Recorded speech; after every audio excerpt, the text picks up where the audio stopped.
morning and a very warm welcome to St. Daniel's Cathedral on this, the first Sunday in Lent. I'm going to begin, if I may, by pronouncing some banns of marriage. And so I publish the banns of marriage between Jamie Glyn Edwards of Brordaniol and Tara Simone Buckland of Brordaniol. If any of you are aware of any cause or just impediment as to why these two persons should not be joined together in holy matrimony, you are to declare it. This is for the first time of asking. Please keep Jamie and Tara in your prayers as they prepare for their wedding. Can I draw your attention, please, to the notice sheet and a reminder that our Lenten Address series continues on Thursdays during Evensong. And this week, our guest preacher is the Reverend Canon Dr. Trish Owens, who was a GP and is a priest serving in the Diocese of St. Asaph. And this is a preacher who will speak to the theme, Christian Perspectives on Healing and Wholeness. Please also note that as we celebrate 1,700 years since the First Council of Nicaea, we'll be saying during Lent the Nicene Creed, so brace yourselves for a longer creed during the service, that ancient affirmation of faith. And one other notice, a good news notice. We're delighted to announce that at a recent meeting of Bangor City Council, the cathedral was awarded Freedom of the City of Bangor in recognition of the contribution the cathedral has made to the local community during its long history. The Freedom of Bangor is the highest award the City Council can bestow on organisations or individuals. Past recipients include the BBC, RAF Valley, and Sir David Lloyd George. And so this is a tremendous honour for us all in this anniversary year. And so we are liaising with the City Council on a date for a formal award ceremony, and we'll communicate this to you all in due course.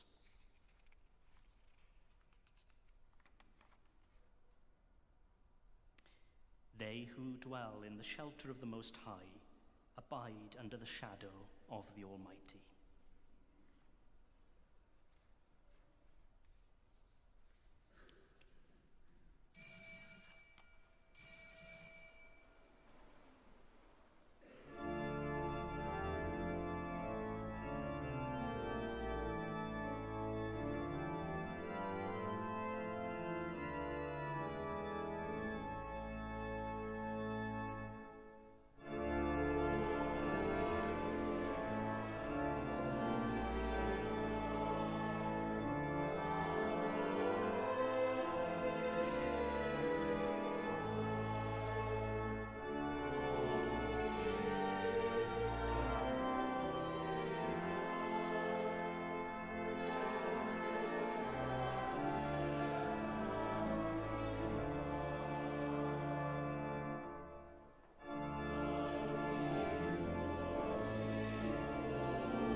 name of the Father, and of the Son, and of the Holy Spirit. Amen. Grace and peace be with you. They who dwell in the shadow of the Most High abide under the shadow of the Almighty. As we gather to celebrate this Holy Eucharist to the glory of God, we prepare ourselves by confessing our sins. From all evil and wickedness, from vanity and jealousy, from hatred and malice, Good Lord, deliver us. from grasping lust and the subtleties of lying, from hardness of heart, from all that divides us. Good Lord, deliver us. In our refusal to recognize our worth, in the piercing of our hearts with the lance of your love. Good Lord, deliver us. In all times of our sorrow, in the nights of our pain, in the hour of our dying. Good Lord, deliver us. By your passion and death on the cross, by your burial and rest in the tomb, by your glorious resurrection. Good Lord, deliver us. By your way of wisdom, by a true repentance, by the body of Christ. Good Lord, deliver us. Heavenly Father, We have sinned in thought, word, and deed, and have failed to do what we ought to have done. We are sorry and truly repent. For the sake of your Son, Jesus Christ, who died for us, forgive us all that is past, and lead us in his way, to walk as children of light. Amen. Almighty God, who forgives all who truly repent, have mercy upon you, pardon and deliver you from all your sin, confirm and strengthen you in all goodness, and keep you in eternal life. Amen.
Let us pray. Almighty God, whose Son Jesus Christ fasted 40 days in the wilderness and was tempted as we are, yet without sin, give us grace to discipline ourselves in obedience to your Spirit. And as you know our weakness, So may we know your power to save, through Jesus Christ, your Son, our Lord, who is alive and reigns with you in the unity of the Holy Spirit, one God, now and forever. Amen.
A reading from the letter of St. Paul to the Romans. Dearly beloved, the word is near you, on your lips and in your heart. That is the word of faith that we proclaim. Because if you confess with your lips that Jesus is Lord and believe in your heart that God raised him from the dead, you will be saved. For one believes with the heart and so is justified, and one confesses with the mouth and is so saved. The scripture says, no one who believes in him will be put to shame, for there is no distinction between Jew and Greek. The same Lord is Lord of all and is generous to all who call on him. For everyone who calls the name of the Lord shall be saved. Hear the word of life to the world.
The Lord be with you.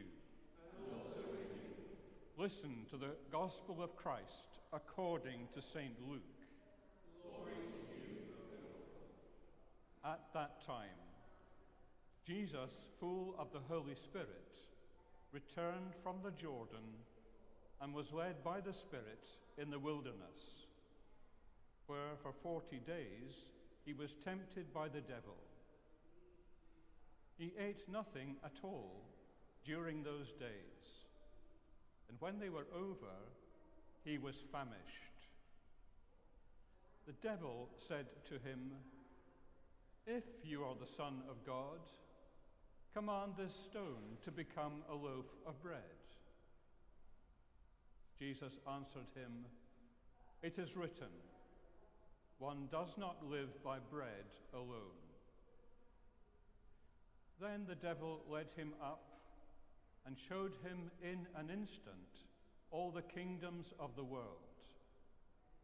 And the devil said to him, "To you I will give their glory and all this authority, for it has been given over to me, and I give it to anyone I please.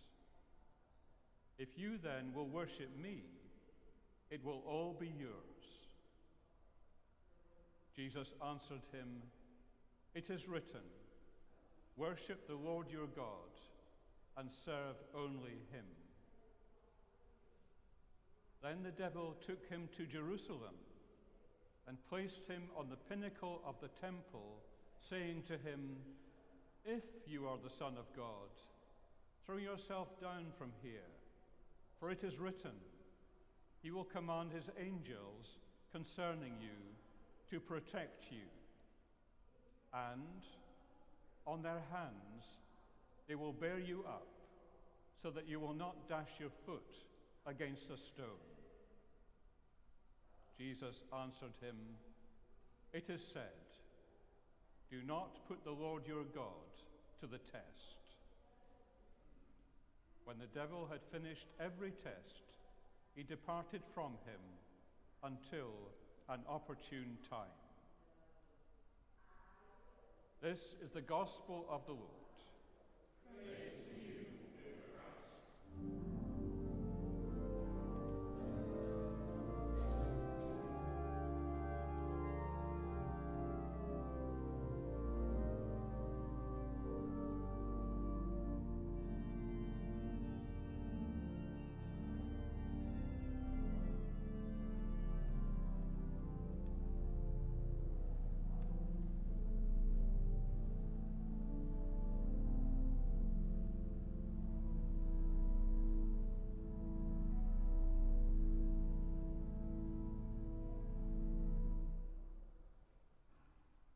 In the name of the Father, and of the Son, and of the Holy Spirit. Amen.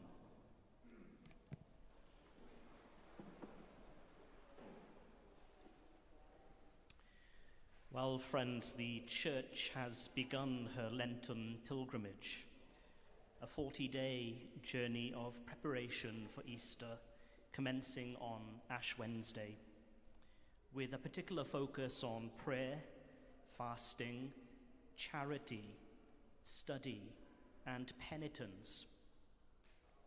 We observe practices, disciplines, and devotions individually and corporately to help us be more intentional in deepening our faith and growing closer to God.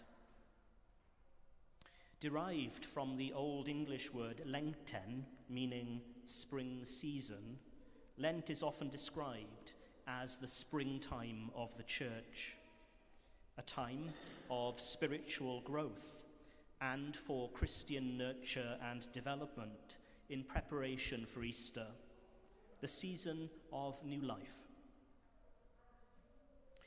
The observance of Lent has been maintained for centuries as a season of the Church's liturgical year, and most scholars agree that there were varied traditions that developed by way of preparation for Easter in the first 3 centuries of the Church's life. But from the 4th century onwards, there is evidence to suggest that Lent became more regularized as a 40-day period of prayer and fasting before the celebration of Easter.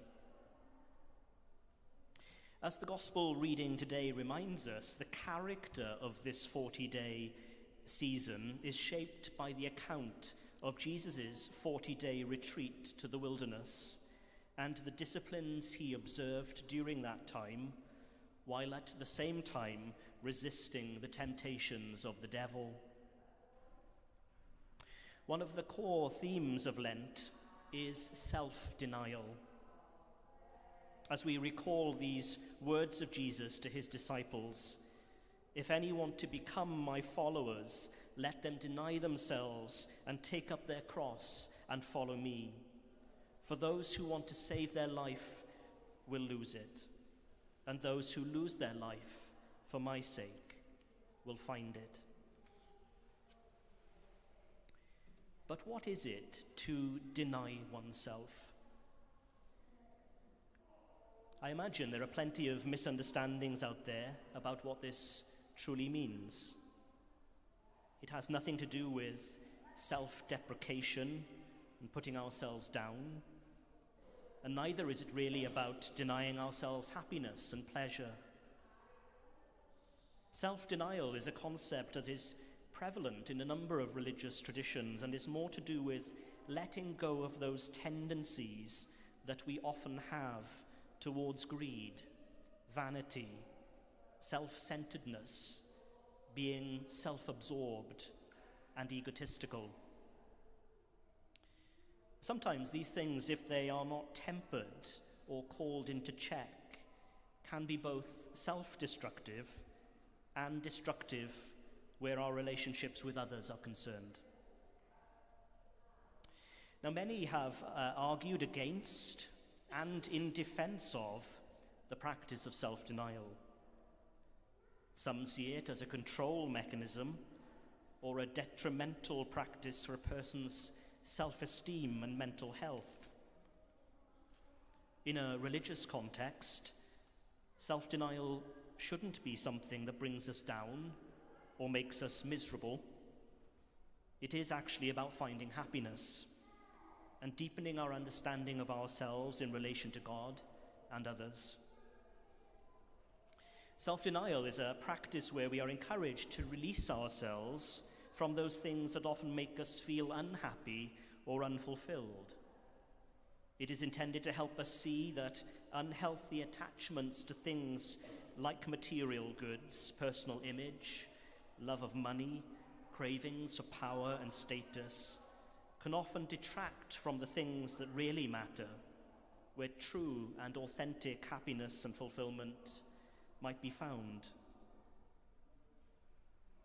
Self-denial is, I suppose, about stripping back aspects of our lives somewhat, so that we might appreciate and see more clearly that many things on which we depend so heavily may often prevent us leading more devout and godly lives.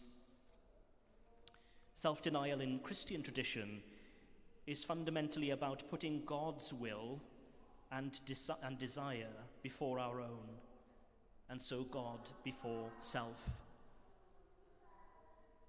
This isn't always easy, as St. Gregory the Great pointed out when he said, "It's more difficult to die to one's own will than to shed one's own blood."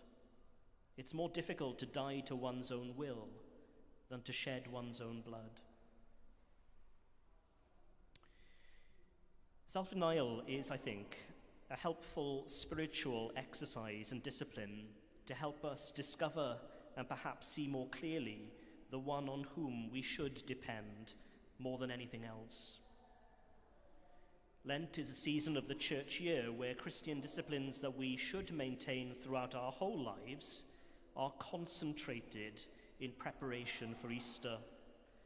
And there are some Christians whose self-denial and renunciation of the world is more of a lifestyle decision than a seasonal one, and I think we can learn a great deal from them.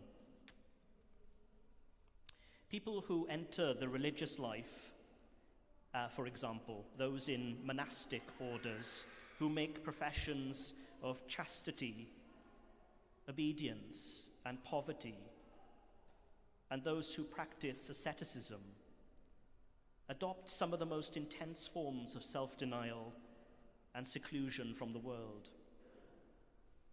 For them, our Lent is more of an intense daily reality where they model Jesus' retreat into the wilderness their whole lives. Jesus' decision to fast, to pray, and to resist the temptations that often come our way was for him a spiritual discipline to draw closer to God. And this is something that religious orders try to practice too. And while doing these things can be a challenge initially, as with all disciplines, once they become routine, freedom and joy can be found in them. It's interesting that studies found that religious orders, who were once thought to be in decline, are now increasing in popularity because they appear to offer a more fulfilling way of life. We've seen in recent years a number of documentaries about religious orders and reality TV shows where people from all walks of life try out monasticism. Some of you may remember a TV show, a reality series called Bad Habits, Holy Orders, aired a few years back. The blurb for the series read, 5 party girls abandon booze, boys and smartphones and move into a Catholic convent in Norfolk, England for 4 weeks of spiritual guidance. In an interview, one of the ladies, Sarah, said that following her stay in the convent, she was the happiest she'd ever been. She said, lying there at the convent, I realized how unhappy I had been. Everyone in this generation is chasing social media and ego boosts, but I felt so serene. I felt so at home. Isn't it interesting how Sarah's experience of retreating from all of those things that she thought brought her fulfillment and happiness actually helped her to realize that she was fundamentally unhappy? Some reports in recent years suggest that a growing number of millennials, that's my generation, I'm a geriatric millennial, are so dissatisfied with their lives and with what the world has to offer that some monasteries and convents have seen unprecedented growth. And they tend too to be the more traditional orders, where monks and nuns wear a habit and live largely an enclosed life or a partially enclosed life. So what does all of this have to say to us about the practice of self-denial during Lent and throughout our Christian lives? Although we might not all have a vocation to be a monk or a nun or feel called to the religious life, some of the happiest and most contented people are among them because their primary focus is on deepening and strengthening their relationship with God.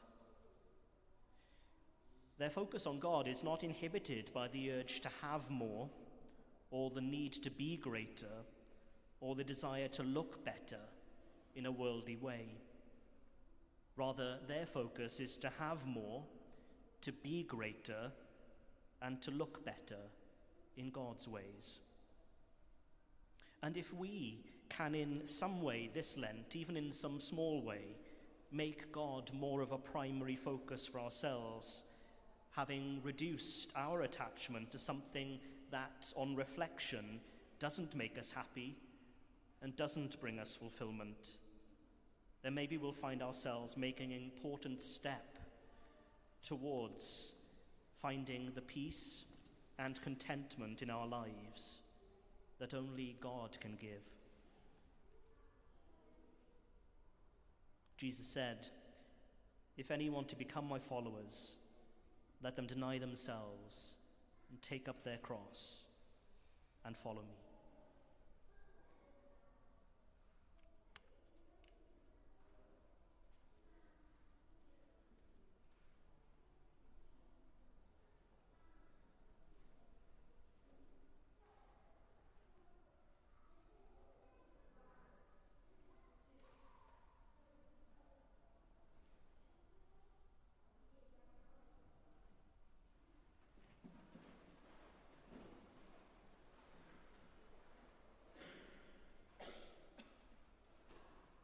Together, let us affirm our faith.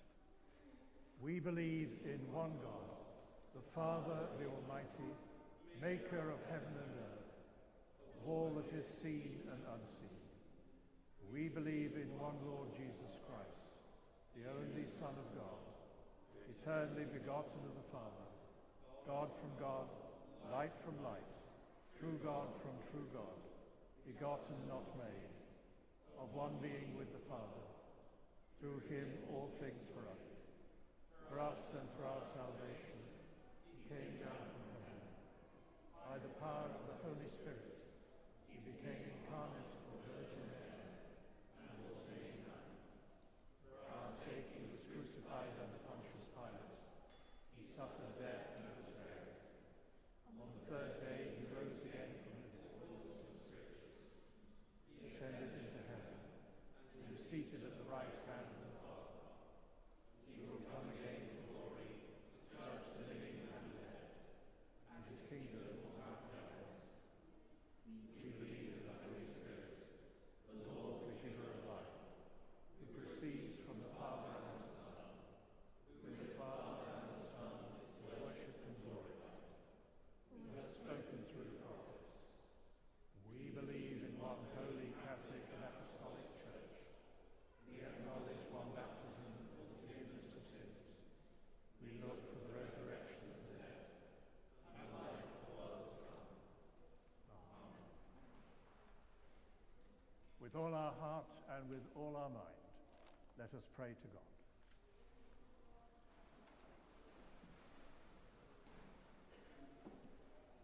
Today, it is 5 years since the COVID pandemic began, and life changed for us all. We pray for all who have suffered, some who are still suffering from long COVID, or for things that occurred following having COVID. We bring to our prayers all of those who died during this time, and also to their families as they continue to grieve. We bring to our prayers all the National Health Service workers who worked in difficult circumstances. Some of them lost their lives as well. We also pray for those who supplied our food, our fuel, and for all of those churches that kept opening or ringing up to find out if you're okay or needed anything. We are all thankful for every single one of them.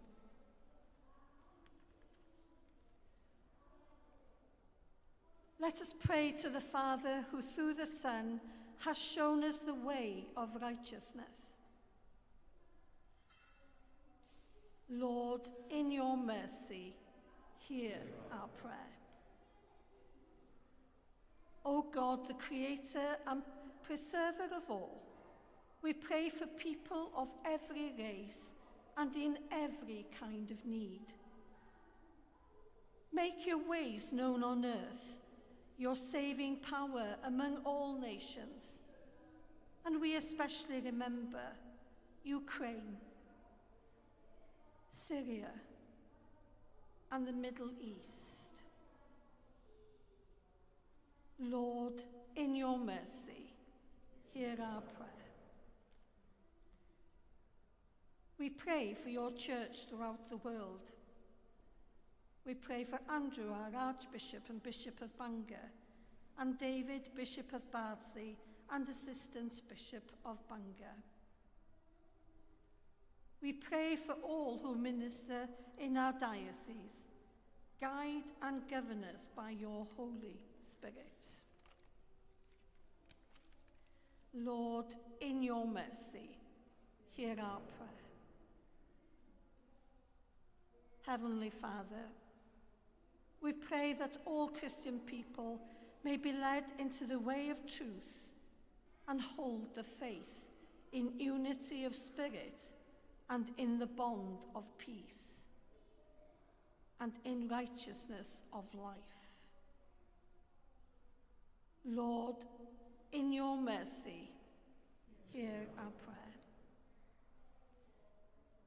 We commend to your fatherly goodness all who are anxious or distressed in mind, body, or spirit. Comfort and relieve them in your need. We pray especially for Cynthia Saunders-Davis, Francis, Bishop, and John Watkin-Jones, and for all of those that we know personally.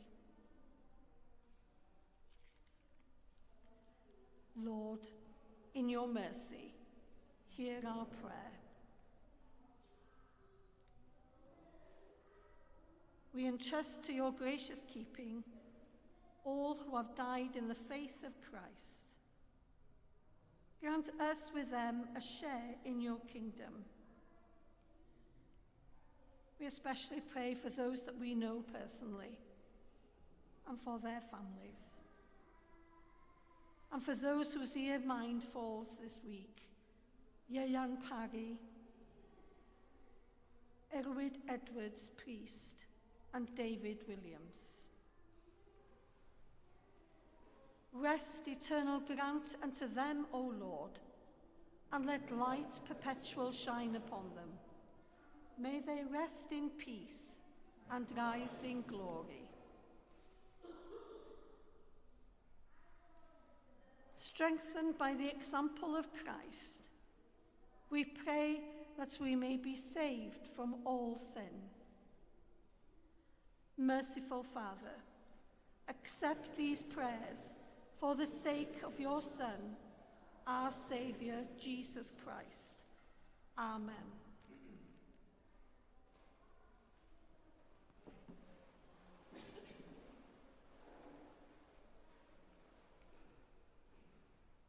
Jesus says to us, "Peace I leave with you. My peace I give to you.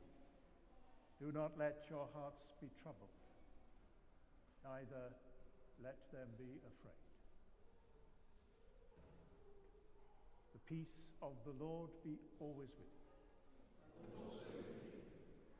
We share a sign of peace.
celebrate together the gifts and grace of God. We take this wine to follow Christ's example and obey his command.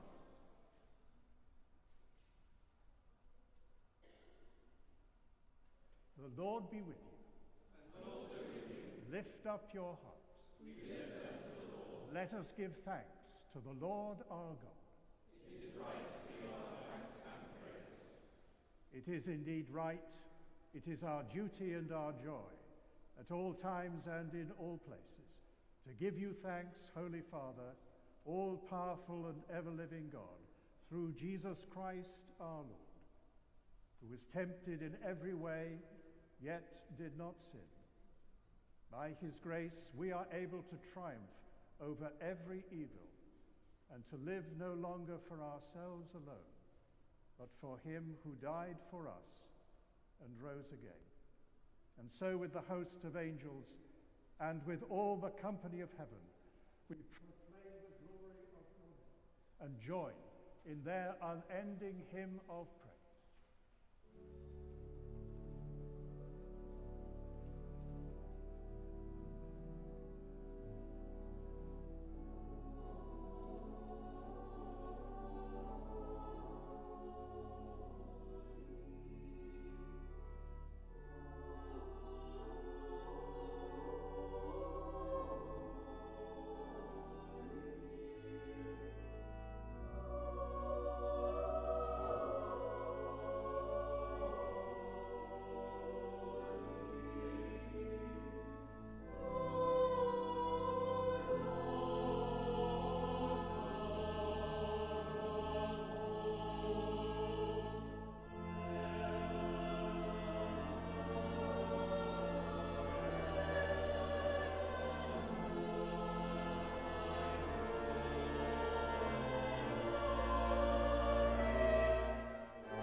All praise and thanks to you, true and living God, creator of all things, giver of life.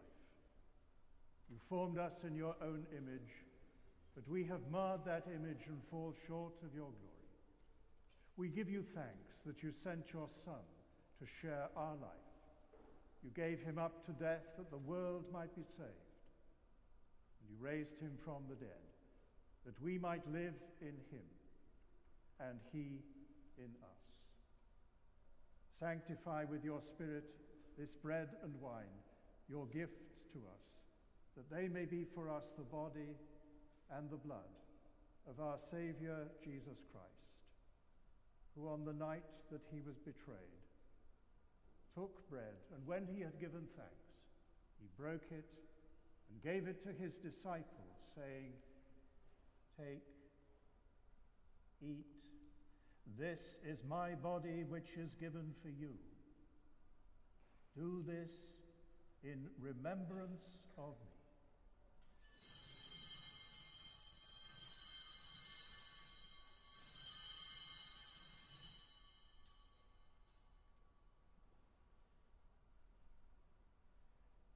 In the same way, after supper, he took the cup and gave you thanks.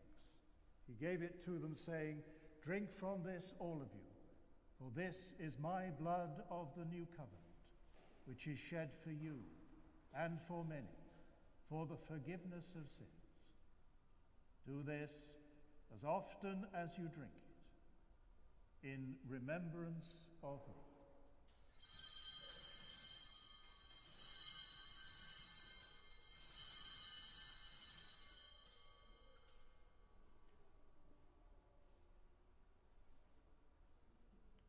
Let us proclaim the mystery of faith.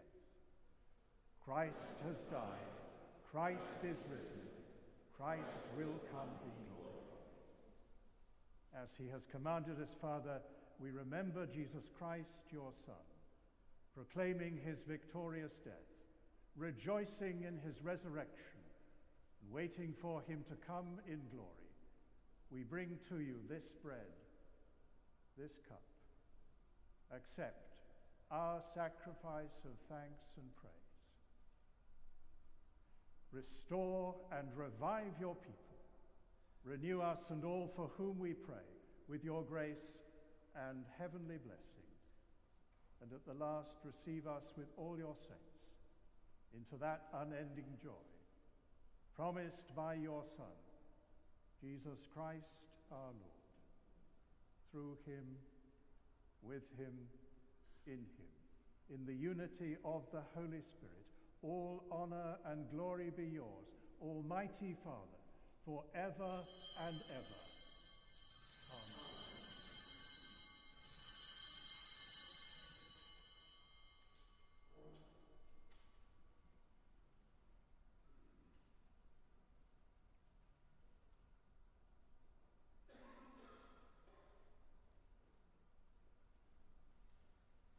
As our Saviour taught us, we boldly pray.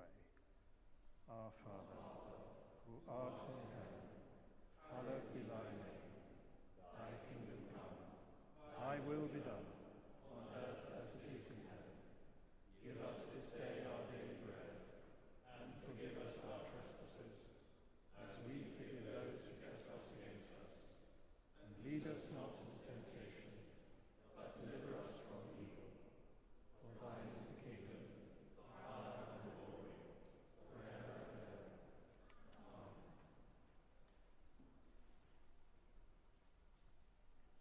We break this bread to share in the body of Christ.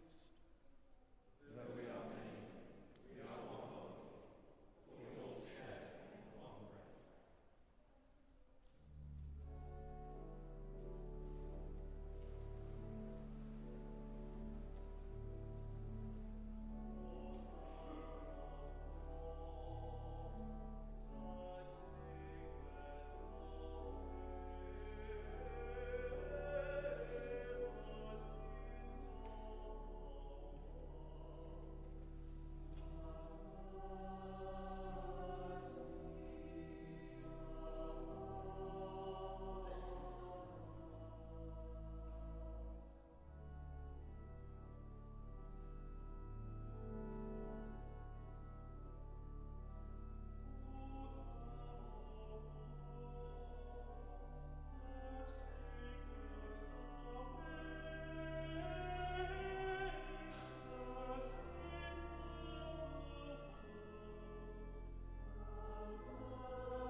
Jesus is the Lamb of God, who takes away the sin of the world.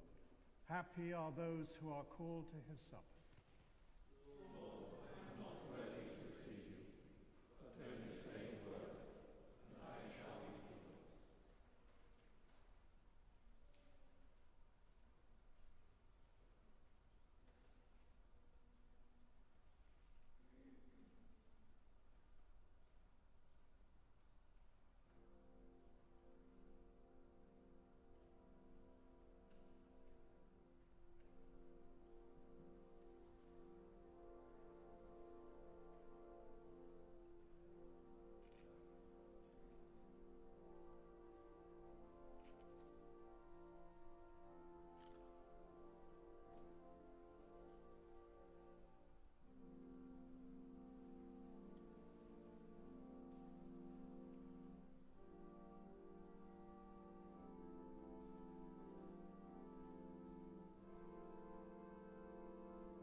thanks to the Lord, for he is gracious. His love is everlasting. Merciful Lord, grant your people grace to withstand the temptations of the world, the flesh and the devil, with pure hearts and minds to follow you, the only God, through Jesus Christ our Lord. Amen. The Lord be with you. And also with you. Christ give you grace to grow in holiness, to deny yourselves, take up your cross, and follow him. And the blessing of God Almighty, the Father, the Son, and the Holy Spirit be among you and remain with you always. Amen. Confessing that Jesus is Lord, to the glory of God the Father, go in peace to love and serve the Lord. In the name of Christ,